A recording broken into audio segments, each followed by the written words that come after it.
नमस्कार सर्वांना। तर आज आपण बघणार आहोत व्हेज रेसिपी। तर त्यासाठी ते 2 वांगी घेतलेली आहेत, 1 टोमॅटो घेतलेला आहे, कोथिंबीर घेतलेली आहे, 3 छोटे छोटे बटाटे घेतलेले आहेत, फ्लावर घेतलेला आहे, कढीपत्ता व लसूण।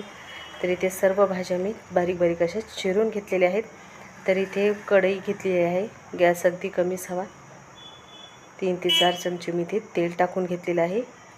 अर्धा चमचा जिरे टाकून घ्यायचे। जिरे छान फुलले की याच्यामध्ये आपण लसूण टाकून घेणार आहोत। जेव्हा आपण बाजारातून भाज्या आणतो त्यातल्या सर्व भाज्या थोड्या थोड्या उरल्या जातात, तर आपण याच पद्धतीने आपण इथे मिक्स व्हेज बनवू शकतो। कढीपत्ता देखील टाकलेला आहे, अर्धा चमचा हळद टाकलेली आहे। 1 मिनिटभर परतून झालं की आता आपण याच्यामध्ये सर्व भाज्या टाकून घेणार आहोत। अगदी 2 ते 3 मिनिटांसाठी या भाज्या आपल्याला परतून घ्यायच्या आहेत। नंतर आपण याच्यामध्ये बाकीचे मसाले टाकून घेणार आहोत। तर सर्व भाज्या मी एकदाच टाकून घेतलेल्या आहेत। आता अगदी 2 मिनिटांसाठी आपण हे परतून घेणार आहोत।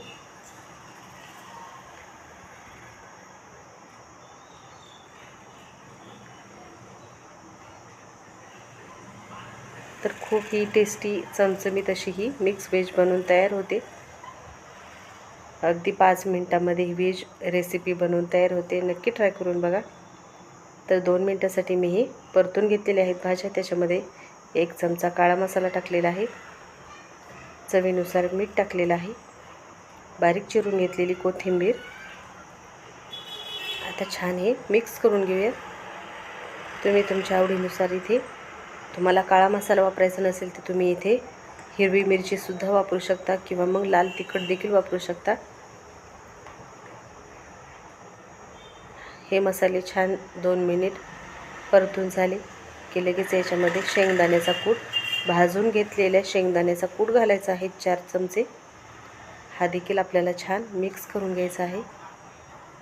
आणि नंतर अगदी थोडंसं भाज्या शिजण्यापुरतंच आपण याच्यामध्ये पाणी टाकून घेणार आहोत।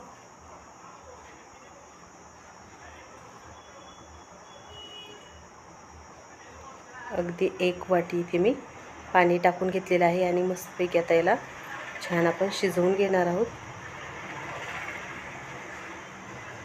तर भाजी आपली ती शिजवून तयार आहे। अगदी 4 ते 5 मिनिटांमध्ये ही भाजी जी आहे ती शिजवून रेडी होते। तर मस्तपैकी गरमागरम आपली ती व्हेज रेसिपी तयार आहे।